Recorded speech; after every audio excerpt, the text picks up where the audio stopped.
video, ituturo ko sa inyo kung paano gumawa ng animated subscribe button gamit lamang ang Kind Master. So, para malaman ninyo, simulan na natin.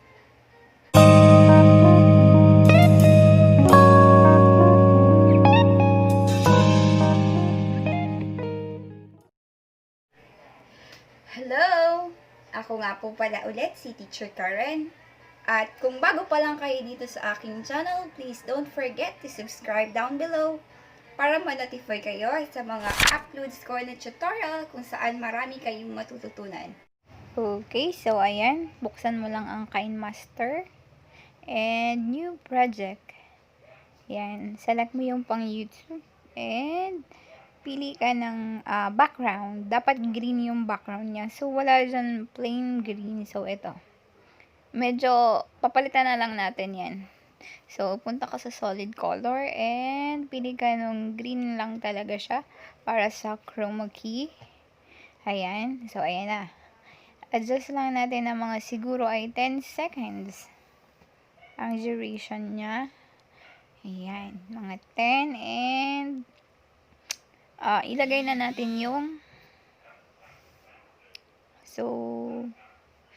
wag media, dapat layer. Ayan, layer, media.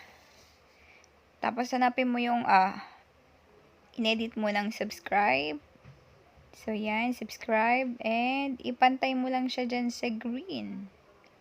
So, ayan. Ngayon, tatago lang natin siya ng kaunti, pero siguraduhin mong may labas na madali mo siyang maigagalaw. Medyo may nakalabas lang siya. Para, di ba, paglabas, pag animation. So, lagyan na natin ngayon ng animation. So, sample.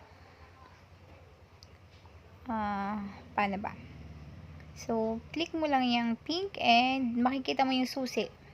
Pag click mo yung pink, dito sa parteng, ayan na. So, ayan na yung animation niya. Pwede mo siyang itaas, baba, taas, and baba. And exit. Ayan. So, testingin natin ang ginawa nating animation. Click mo lang yung check.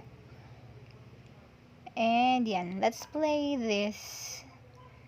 So, play. Ayan. Taas, baba, taas, baba. Oh, there you go. Ngayon, kung gusto mong medyo mabilis yung kanyang andar, iiklian mo lang yung duration yung kulay pink na yan. Ayan. Click, click, click, click. Diba? Ang bilis niya kasi maikli lang yung duration niya. Ngayon, subukan naman nating gumawa ng mas matino na. So, i-delete natin yung mga ginamit nating animations dyan. Pahabain lang muli natin. Kung may nakita mo, diba mayroong mga red? Click mo yung susi, tapos pag pigtapat mo yung, dapat nakatapat yung play button. Tapos minus, ayan. Yung minus. Ayan, delete, delete, delete. Okay, so ayan. Matino na. So, click natin ulit yung pink. Tapos susi, ayan, i-move lang natin siya. Gusto ko, ayan, mga 4 seconds. Tapos, galaw mo na siya. So, yun. Click mo yung susi. Tapos, subukan mo na siyang galawin. Ayan. Dahan-dahan lang.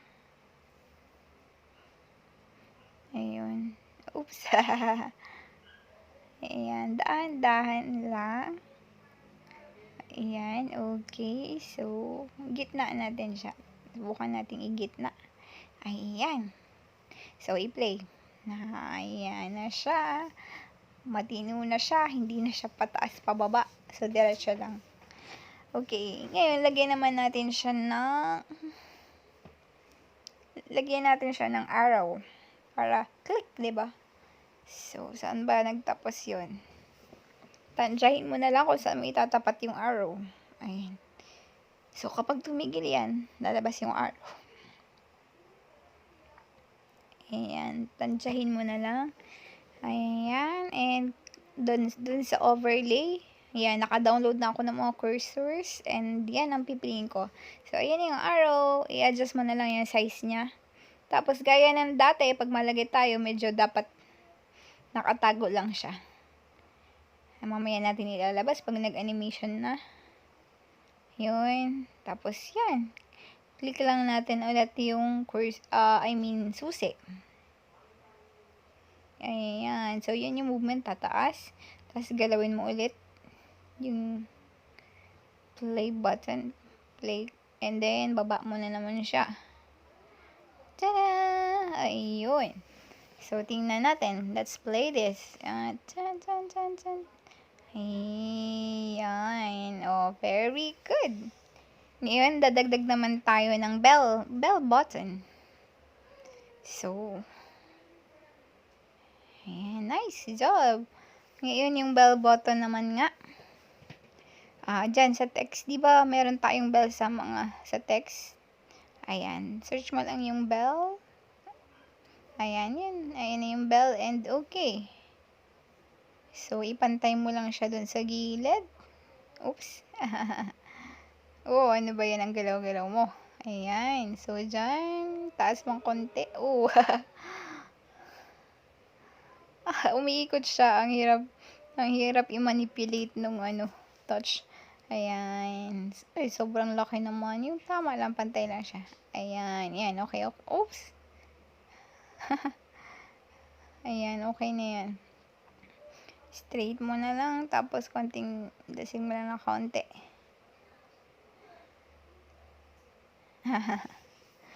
Gusto kasi perfect. Ayan.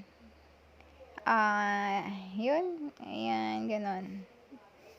Tapos,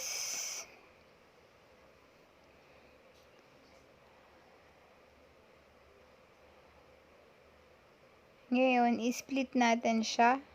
Yung text na yan, i-split natin. Split. So, dyan sa gunting, click mo yung gunting. Hindi siya ma-split kasi masyado siyang maikli. So, ang gagawin natin, habaan natin ng siguro 12. Di ba kanina 10? So, mga siguro ay 12 seconds na. Ayan. So, lahat mo dapat i-adjust para walang kumulang. So, ayun. Ulitin natin. Play ulit natin. Click. Ayan. And, ito. Yung bell, lagyan na natin ng animation. So, ayan. I-split natin siya. Ayun. Split. So, yung bell, lagyan natin ng animation. In. Slide right. Ayun, di ba? Galing sa kaliwa papunta sa kanan. Tapos, ito naman, yung para siya naggagalaw-galaw. Bell. So,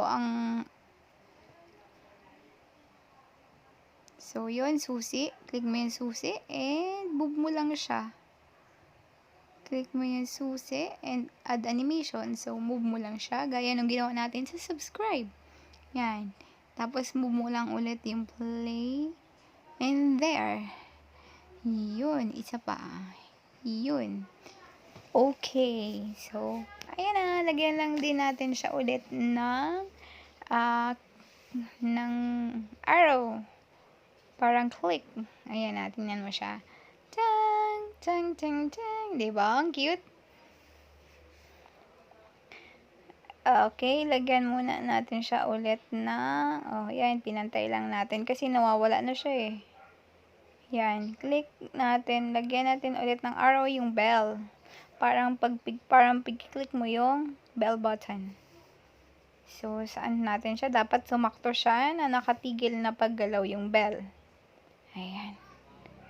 So, dun. Tapos, overlay ulit. Click mo yung cursors and yung arrow na gusto mo, and yun. Point. Resize lang natin siya. Okay, click okay and resize. Ayan. So, tama na siguro yan. Tapos, medyo tago mo na muna. Ayan. tago. Tago ka lang muna. Tapos, lagyan ulit natin siya ng animation. Click mo ulit yung susi sa kaliwa. Ayan, susi.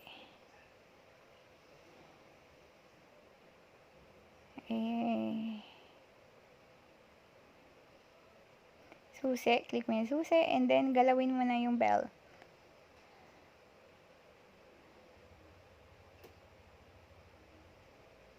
Ayan, tapos move na naman siya. Baba. Ayun, bumaba ka, bumaba. Ano ba yan? Napipindot. Oh my gosh. Sorry. Ayun, napipindot ko kasi yung bell. Ayan, ang gulo-gulo na. Dapat kasi yung ginagalaw ko lang yung arrow. Yung arrow button. I mean, arrow cursor. Tapos yun na nga, ayan. So, click. Ayan, click. Tapos, baba. Oops, hindi ko pa nalalagyan ng baba. Nag-error kasi kanina pag-click ko. Ulitin natin. Oh, na-stuck na siya. Wait lang. Ayan, dapat bumaba siya. So, click mo yung, ayan, kinlik ko na yung susi, and then, baba, and then, yun. Adjust mo na lang yan, and play. Okay, click mo yung okay, and let's play this. Tan! Ayan, di ba? Nagkiklang-klang yung bell. So, ngayon naman, lalagyan naman natin siya ng sound effect. Yes, sound effect naman tayo. So, simulan natin lagyan yung ayun, lagyan natin ng sound effect yung subscribe. Yung magkiklik ka pa lang ng subscribe. Wait, at in-adjust ko lang muna ng kaunti para hindi masyadong mabilis yung paggalaw nung arrow. Pagpindot ng bell. Masyado kasi siyang mabilis, which is pangit. So, ayun. O, yan, lagyan naman natin siya ng sound effect. So, dapat magtunog siya sa tapat nung arrow dun sa subscribe. So, there. O, ibalik natin. Ayan na. Ayan. Ayan, dapat dyan ka maglalagay ng sound kapag pipindot na yung arrow. Dyan. Okay, so stop. So, dyan ka magtapat. Dyan nakatapat at click mo yung audio. And yun, yung na-download ko dyan is ano bang bagay dyan? Yung page flip. Ayan. Walang sound. Mamaya, lakasan ko ang sound niya. Tapos dito sa bell, lagyan natin ng tunog yung page flip din. Kapag big-click ng arrow. Ayun, audio and same. Folders, download, and yan, page flip. Add. Okay.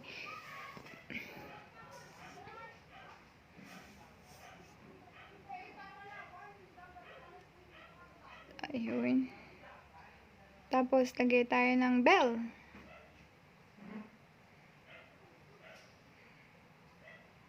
Ayan, yung high pitch bell. Ayan. Add. Okay. Tapos, lagyan pa siya natin. Isa pa. Gusto ko pa kasi 2 beses di ba siya gumalaw, yung bell. Gusto ko pa ng isa pang tunog ng bell. Yun. Isa pa. Yan.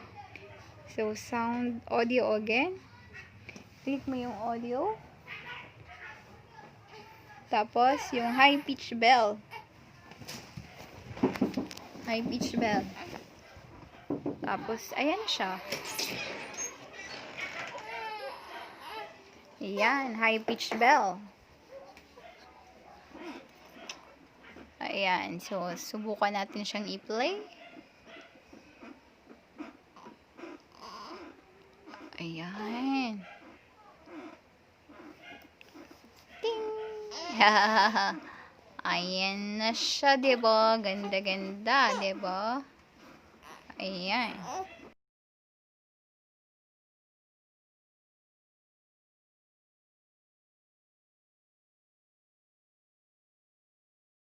Ayun. So, yun na. Tapos, i-export na lang natin siya. Ayan. Share. And export. Ayan. Mabilis lang naman siyang ma-export. So, ayan. Tada! Ayan na siya. Ngayon, subukan na natin siyang ilagay sa ating video.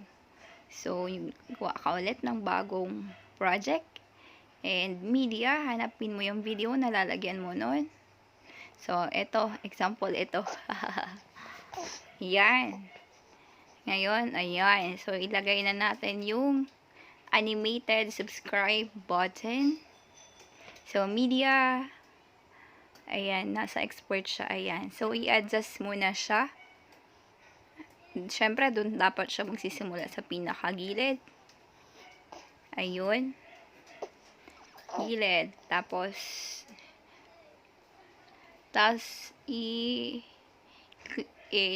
scroll up yung chroma key. Enable mo lang yung chroma key. Ayan na. Wala na yung green. So, yan. Try nating i-play. So, ayan na. Lumalabas na yung animated. Haha, shadow kasing malakas. Ayan. Yung animated subscribe button.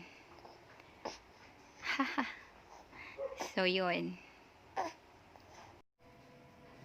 So, ayun. Kung may natutunan kayo and if you think this video is helpful, please don't forget to subscribe down below and please write your comment down para malaman ko pa kung ano bang dapat kong i-upload next time at gusto nyo pang mapanood dito sa aking channel. So, yun lang. Salamat sa panunood. Bye!